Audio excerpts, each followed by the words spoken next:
Umshayisibhakela wakuleli swathatha kumhlala phansi uSolwazi Thulane 3 seconds Nkwanyana uhlonishwe ngeziqu zokuba nguSolwazi isikhungo eMount Sinai Bible Institute eMamelodi ePitoli ngokubambisana ke nesikhungo iGood Shepherd Culture and Skills Training. Umphathi wesikhungo ehlonipha uNkwanyana uSolwazi Nkosana Makhubo uthi bahlonipha uzikode ngeziqu zokuba nguSolwazi ngenxa yeqhaza lakhe libambile ukuthuthukisa umphakathi.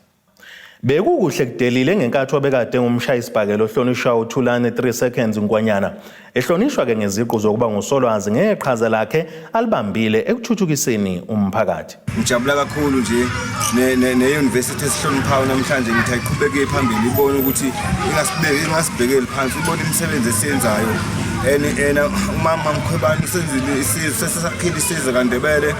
uyiqueen yakwaNdebele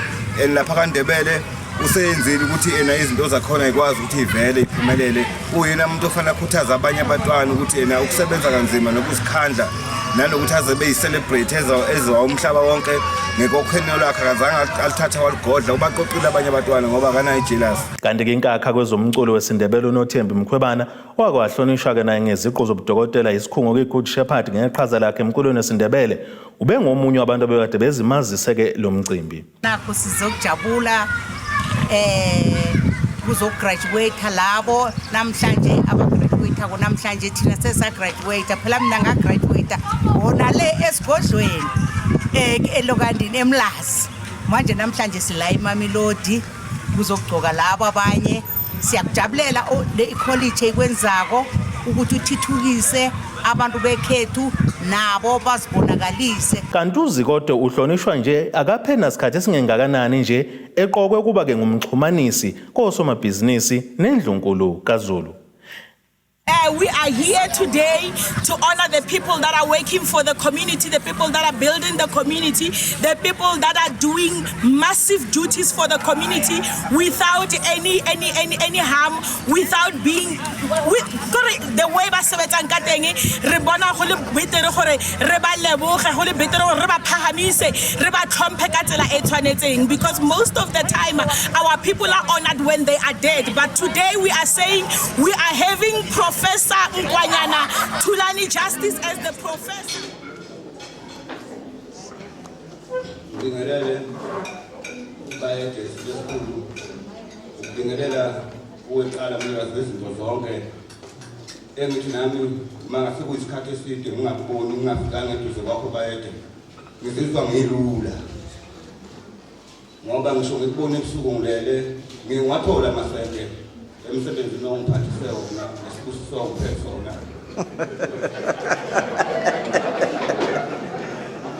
abanye uthi silapha phezulu silapha enyoweni bathi ngoba ingonyama ngiyikhanda noma ngiyikhonzile ngibika ukuthi nanti uthi ngole nkosazana bekhona abantwana ukhuluma bayede lehlala qondana naye isuke ezulwini lapha ke engibone khona ukuthi kuyona Nkosi esinikezwe emazulwini bengingekho ke lapho sile sikhulu ngibingelela abantu abadala abasendlini ngibingelele ongqongqoshe bethu ngibingelele indlunkulu yonke ngibingelele noNdlunkulu ngibingelele namazinyane ngibingelele nje zonke ihambeli esizokothana nasenkosi yethu ngithi nje cha nami ngokuthi ngafundiswa phakathi kwegceke ngifundiswa yinkosi ukuthi abekho abantu abawenza izinto ezizwendise inkosi bengakwazi lokho kuzokukhonzela. Ngihamba nje nomntwana wakwamhlongo le eMkhomazi eMahlonga lo umntwana wakwamhlongo nje abantwana laba ke abake bebone ngaso sonke isikhathi ngigqube ontanga yethu sizokotha inkosi yethu base nabo ke bayasondela kuyisho ke kuyabashisa lokhu washo bayede wathi sebeyashiswa khona lapha abashisayo usesondeleke basondela nje baningi ngoba ngisemhleli ngiqhamuka nabo yikho ke ngijabule kakhulu namhlanje ukuthi ongqongqosho bethu beyibone ukubaluleka kakhulu ukuthi kuze bezobusa leli elesilo kufanele baqale la lokho ngiphakamisela isandla kongqongqoshe ngizophatha le manje kwazi ukuthi lapha kuyagugwa la ekhaya ningathi mase nifika selilapha phambi kwabantu bese nizenzela nje ezweni sesilo ningaphunzile kwanini. Ngibonge kakhulu nje ukuthi ke namhlanje sile sikhulu ukuthi uZulu wonkana ukhona lapha uyazi inkosi kuze kufike ngishabaholi befike beyikhonzela inkosi yethu siphathiswe uNkulunkulu kufanele sikhulekele sonke ukuthi phile isikhathi eside ngoba ineqiniso ayilokhu yale wanina bongqongqoshe basenibhedile vele nitshene ngqo lokho nje ke vele ngikujabule kakhulu okuba ngithi kwamina ngihloniphe kuze kube sekugcineni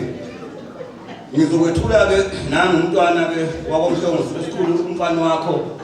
ofika neguqa lapha ukuthi ngimfundise ubukhosi ngoba nami ngafunda khona lapha enkulu yiba abantwana ade bengifundisa ngifika kusisile esikhulu ukuthi-ke ekwazi ukufunda nokukhuluma ekwazi ukuthi kuyakhonzwa ngoba ugcine sephatha umhlaba wesilo egubha nje imayini ngapha kompumalanga ngoba impumalanga noLimpopo lapha agubha khona kusowumhlaba wesilo isilo samabandla kusona esakwaZulu ngiyabonga.